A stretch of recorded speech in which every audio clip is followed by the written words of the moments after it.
If you tuned into a live show yesterday, you got quite a treat because I didn't know I was streaming. I didn't know I was live. So that's been made private again. I may grab some of the chat to see what happened because I don't know. So with that said, here's the video and enjoy. So last week I did a live stream just for patron subscribers and members on YouTube that discussed at length the strike and inside information about how long it's likely to last. I shared it with my sources, and they gave me clarity on what I could actually publish into a public video because it was too important not to share, but too specific to necessarily share far and wide. So yeah, so by the way, if you want to see that, you can join any of those three services that are listed on the screen. And big thanks to newest patrons, Monty and Bob. Bob, who I got to meet at a meet and greet last week. That was very fun. So why don't we go over what I can share publicly. I'm Brian. Welcome to my Tesla Weekend. Randy, so good to see you. How are you, my friend? I am doing very, very well, and I am glad I am not a union worker in Detroit. It is an interesting time. So let's get some misconceptions out of the way. This is the biggest strike ever. Did you know it's not? No, I don't think so. So this is the first time all three of the big three have gone on strike at the same time. They're only hitting small factories. Three factories. Missouri, one in Missouri, one in Ohio, and one in Michigan. Right. That also makes it the narrowest strike in history. And they're not even going after the most profitable things. You think, well, they're going to shut down the F-150 line, hit them where it counts. Yeah. No, they're not doing that. They're hitting the Bronco line. But they did hit Jeep. Hit what? Jeep? Yes, but which product of Jeep? Is Jeep the most profitable part of the Chrysler family in the U.S.? Maybe. And I think Jeep has more than one factory. Ford alone has 60 assembly plants worldwide. One of them is on strike. Right. And I don't know how many of them are union, but I would guess at least a third. Mm-hmm. So it is a strategic war this time rather than a complete war, rather than a total war. So that's the first thing to get out of the way. And so what's happened, but Ford just announced 600 layoffs. Those people are gone for good. They're not gone for good. Layoffs in a union shop, are temporary. And they know that. And well, that's illegal. It's not illegal because the people who were laid off are not the ones who are on strike. If they were on strike, it'd be illegal. They're not on strike. These are the people who make the motors that go into the cars that are not being built. They can't keep making them. They would have to store them in trucks or warehouse them somewhere, both of which are very costly. And that truck cannot cross the picket line to get into the factory. And while the truck drivers are not in the UAW, they are Teamsters. Union strong, they will stand together. They will not cross that picket line. Why would they? Yes. And even if they could, what are you going to do? Stockpile them? A week? A month? Who knows? It's too long. You can't do it. So it is very much a war, but a strategic one. Now, you had some thoughts you shared with me in the future, tomorrow's show, about the intransigence of Shawn Fain, the head of the UAW, in even considering the strike, the offer. Why don't you tell me about that? Okay, so the way that I saw it, and again, I don't have any on-the-ground information at all. What I have is I read every single article I can find on it in every single publication I can find, and then I try to ferret out, as you say, which ones of these have an axe to grind, which don't have an axe to grind, do they have a political point of view, et cetera, and then see if I can get something that I can really get a hold of. So the way it seemed to me that it shaped up, Fain, is his first name Shawn? Yes. Shawn Fain. I mean, how much more Irish can you be than that? So Sinn Fein. Mm-hmm. Yep. So very revolutionary. Very revolutionary. So Shawn Fain gets elected. He's been in office for 2 months.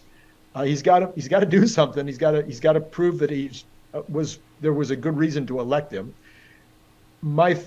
As I look at it, asking for 40% was so over the top, and along with a 32-hour work week, along with changes in the method of paying people in terms of how quickly they can get to their senior status, their top status in terms of the particular job, along with changes in the pension, along with changes in the way that they pay bonuses each.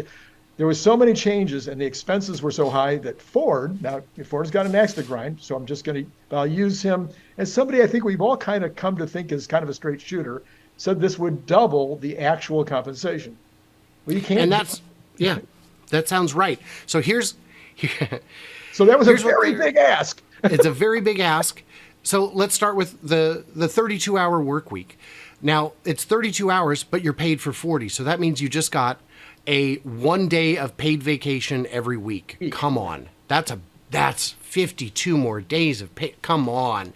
But they're not asking for less work. There's no ask to hire 20, 25% more workers. They just want their overtime to kick in at 32 instead. And UAW workers don't work 40 hours. They work 50, 60, 70 hours. There are many UAW workers, some that I've talked to, who own a house across from the factory, just a little tiny little soapbox that they stay in during the week so that they can pull doubles as often as they want. Then they go to their real house on the weekends where their, family lives. Because who needs to see their kids every day? I don't know. I love my children, so I don't understand that. But when I was in my 20s, I would have loved to have the opportunity to work harder and make double, triple my wage. So the asking for that extra free 8 hours is a big, big ask. They're not going to get it. Asking for 40%, that's very ambitious.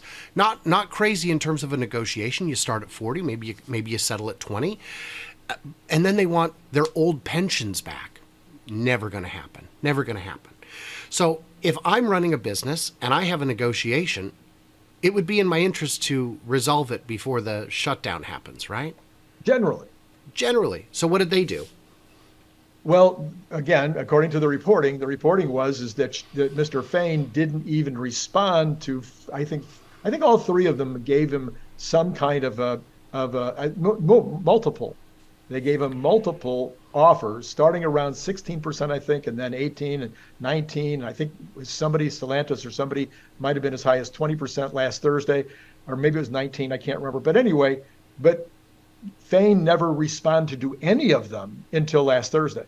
So there was no negotiation. There was no back and forth until the day of the strike. So what that tells me is that there was every intention. What Fain wanted was a strike. And whether he wanted that because he thought that was how he's going to get the most for the workers, whether he wanted that because it was, let's go to war and we have to I think he said he's going to change the way, there'll be a revolution in the way that the worker and corporations work in the future. And so he's a revolutionary with a name like Sean Fain. With a name like Sinn Fein. My sources, so I talked to some people who have currently or in the past worked at Ford, who gave me some insights on how strikes work. But the real valuable information I got was from my parts suppliers. Because as you know, as everyone who watches the channel should know, good and well, I have sources at the parts suppliers. I talked to 3 different companies, employees at 3 different companies. And the way the parts supply works is everybody buys parts from everybody. Nobody builds their own stuff from beginning to end. If you make a seal for the door, you probably sell it to 5, if not all, major manufacturers. Right. If you make infotainment, if you make wiring, so I can see 3 sources is enough to give me an awfully complete picture of what's going on. And what I've done for the sake of simplicity is merge them into one person. And I'll just say that the guy I talked to was looking at the orders last week. And Ford and GM had canceled 0 orders. All they had done is throughout last week, every day or 2, would revise the order to change the delivery date out another day or 2. At this point, the delivery dates have been pushed out about a week, which makes sense because we're well into the following week. And as of yesterday, the orders that I saw, or I didn't see the orders. The person I talked to who had seen the orders said, Stellantis has not changed their orders.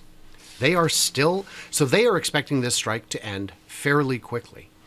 Because what really matters is, am I getting a raise or not? And there are two parts to any raise that ends a strike. One is, what's my new wage and what's my bonus for going back to work? And only 10% of the workers are affected by the strike, but 100% of the UAW will get the benefits of the payout. So most of these people did not stop working, and they're still going to get a bonus. Mm-hmm. So when the vote comes up, if Shawn Fain lets it go to a vote, virtually anything they offer is likely to pass. Now, my Ford employee I spoke with said the reason he thinks it's likely to be a prolonged strike is because Ford took out a $5 billion loan to cover this stoppage. And like you said, Shawn Fain's got something to prove. The last two big negotiations the UAW did were wet turds. They did not benefit the workers in ways that would have been beneficial. And UAW officials have gone to prison for corruption because they were in cahoots with the auto manufacturers rather than their own members, which is a problem. The UAW's got a reputation to regain, and a short strike may make it appear that they were not working hard enough, which is another reason it's a narrow strike. That $25 million fund to pay for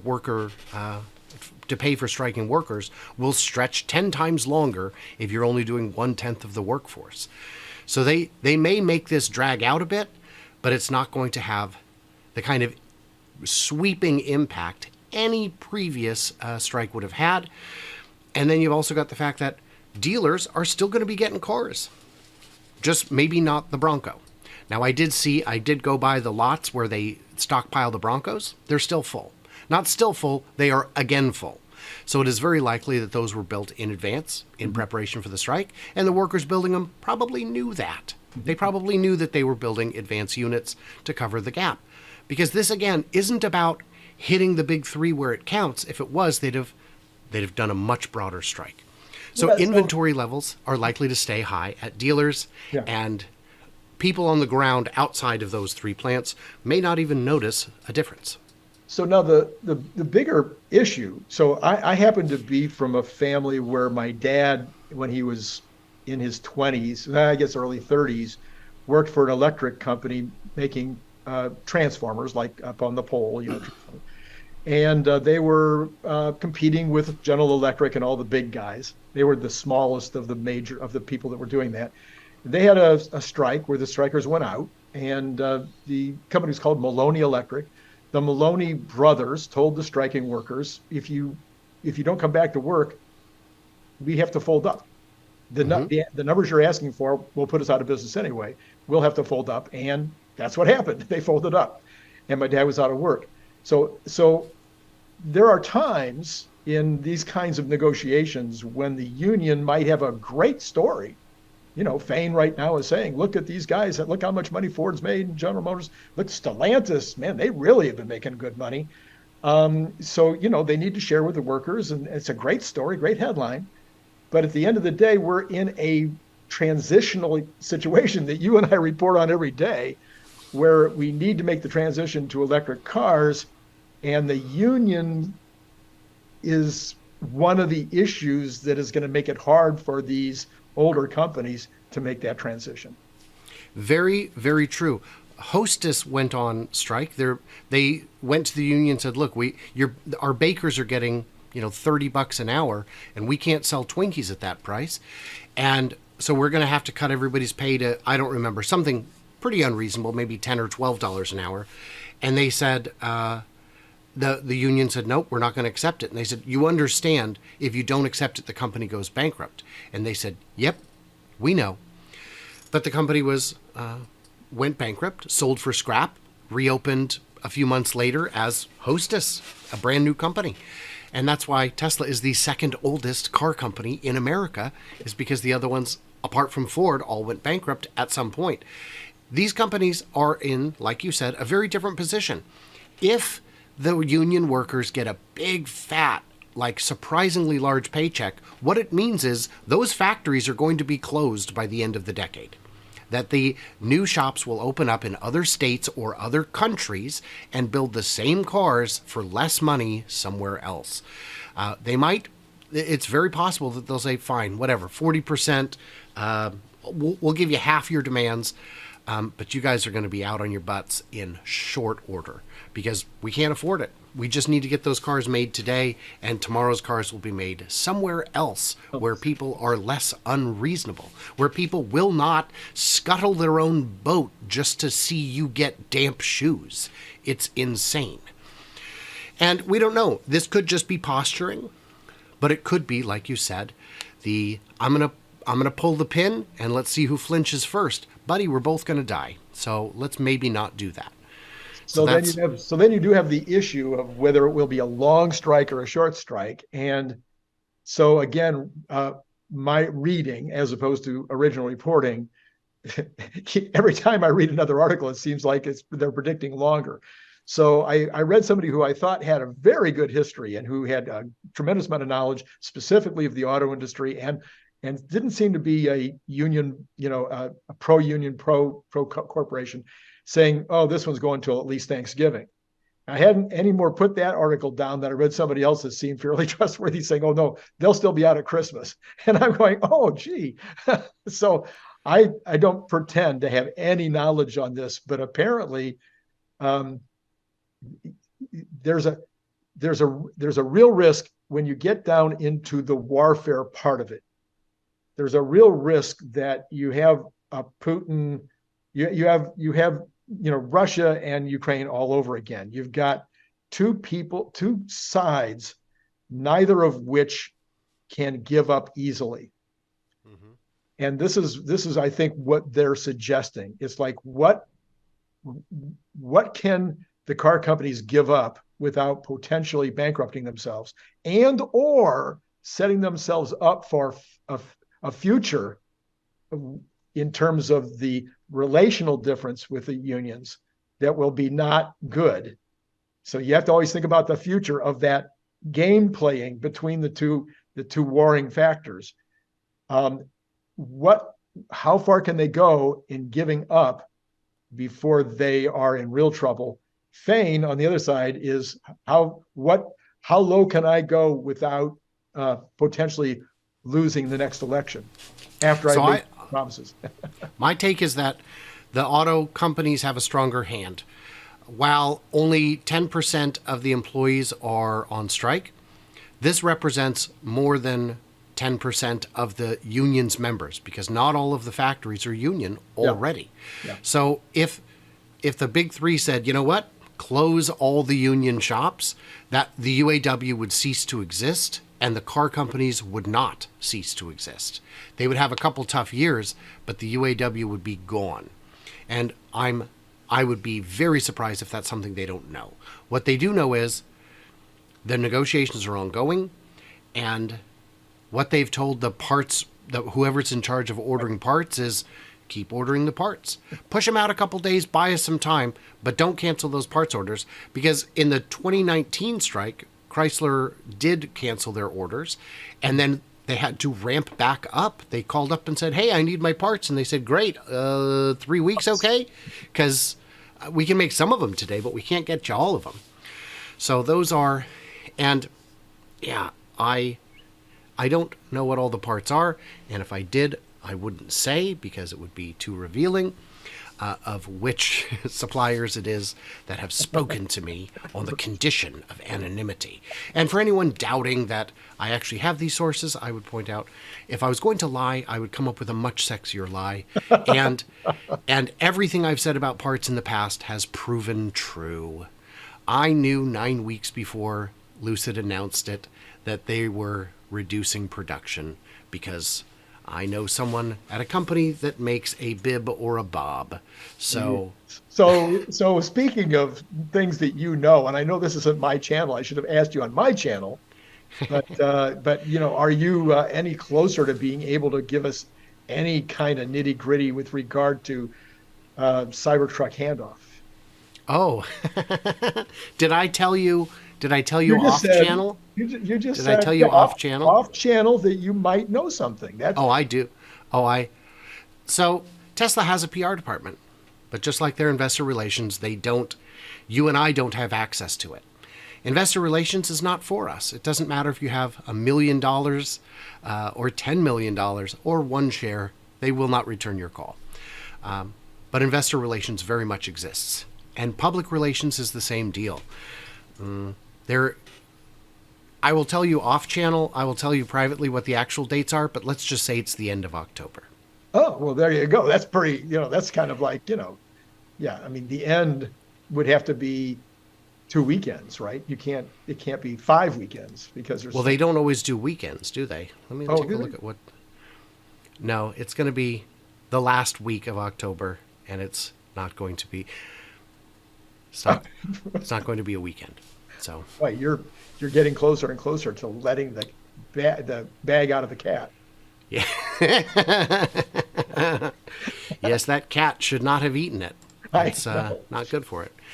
Okay, so guys, in the comments, what do we miss? What do we misunderstand? And again, huge thanks to those patrons, because without them, I would not have the ability to travel the way I do, to get the inside scoop that I do, to get the wisdom that I share with you, and to all the to all the people who say I'm making stuff up. I assure you, stick around. You'll find out just how often my ability to time travel has served me well in the past and will continue to do so in the future. How can So for everybody else, how can your ability to time travel help you in the past? because that's how time travel works, Randy. Go back both. Do you know when time travel was invented? Always. Oh, Always. At all times. That's when it was invented. That's how you non-time travelers do not understand. No, you're right. It's trying to explain 3D to a stick figure. It's very difficult, Randy. So leave the comments, like, subscribe, do all that good stuff, and stay tuned, stay juicy, and I can't wait to hear from you, clever robots, on the picket line.